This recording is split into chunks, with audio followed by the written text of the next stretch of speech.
আসসালামু আলাইকুম, সবাই কেমন আছেন? আশা করছি সবাই ভালো আছেন। আজকে আমি আপনাদের খুবই কমন একটা রেসিপি রান্না করে দেখাবো, ডিম আলুর ঝোল। আমার এই ভিডিওটি যদি আপনাদের ভালো লাগে তাহলে আমার ভিডিওটি পুরোটা দেখার অনুরোধ করা হলো। এখানে আমি 3টা ডিম আর 3টা আলু সুন্দর করে কেটে নিয়েছি। এখানে আমি একটা কড়াই বসিয়ে দিয়েছি। এখানে আমি সামান্য তেল দিয়ে এখন আমি ডিমটা পোস্ট করে নিব। আমি ডিমের উপরে লবণ দিয়ে আমি 3টা ডিম সুন্দরভাবে পোস্ট করে ডিমটাকে আলাদা করে রেখে দিব।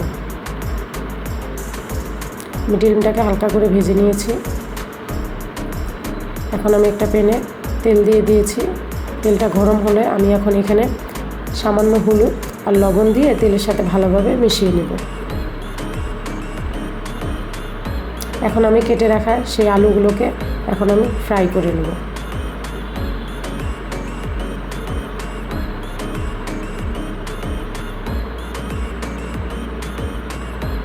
আমি এখন আলুগুলোকে সুন্দর করে ভেজে নেব। আমার আলুগুলো প্রায় ভাজা হয়ে গেছে। এখন আমি আলুগুলোকে উঠিয়ে নিব। এখন আমি এখানে আধা কাপ পরিমাণ পেঁয়াজ দিয়ে দিয়েছি। এখন আমি এখানে পেঁয়াজটা লাল হয়ে গেছে। এখন আমি এখানে আধা চামচের মতো আদা রসুন বাটা দিয়েছি।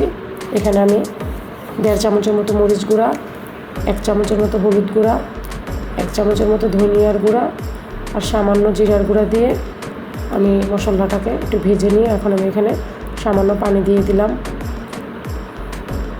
এখন আমি এটাকে ভালোভাবে কষিয়ে নেব। আমার মশলাটা কষানো হয়ে গেছে। এখন আমি এই পর্যায়ে ভেজে রাখা আলুটাকে দিয়ে দিব। খুব সহজ একটা রেসিপি, জানি আপনারা সবাই যে পারেন, তারপরে আমি আমার মতো করে রান্না করে দেখালাম। এখন আমি এখানে 2-3টা কাঁচামরিচ টুকরো করে দিয়ে দিয়েছি। এখানে আমি স্বাদ মতো লবণ দিয়ে দিয়েছি। আপনারা চাইলে আপনাদের ইচ্ছে মতো লবণটা দিয়ে দিবেন। এখন আমি এই পর্যায়ে ঢেকে দিব। আমার ভালোভাবে কষানো হয়ে গেছে। আমি একটু নাড়াচাড়া দিয়ে এখানে পানি দিয়ে দিব।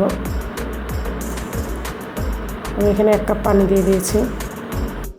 এখন আমি ব্লক আসার অপেক্ষা করব। ব্লকটা আসলে আমি এখানে ডিমগুলো দিয়ে দিব। আমার রান্নাটা প্রায় হয়ে যাবে। আমি এখন ডিমগুলো দিয়ে এটাকে নামিয়ে ফেলবো।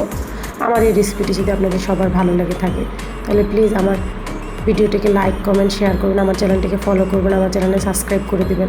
আমার জন্য সবাই দোয়া করবেন যেন সুন্দর সুন্দর ভালো ভালো ভিডিও আপনাদের দিতে পারে। আমার ভিডিওটি যদি আপনাদের একটুও ভালো লেগে থাকে তাহলে প্লিজ আমাকে সাপোর্ট করবেন। আমার জন্য সবাই দোয়া করবেন। আসসালামু আলাইকুম।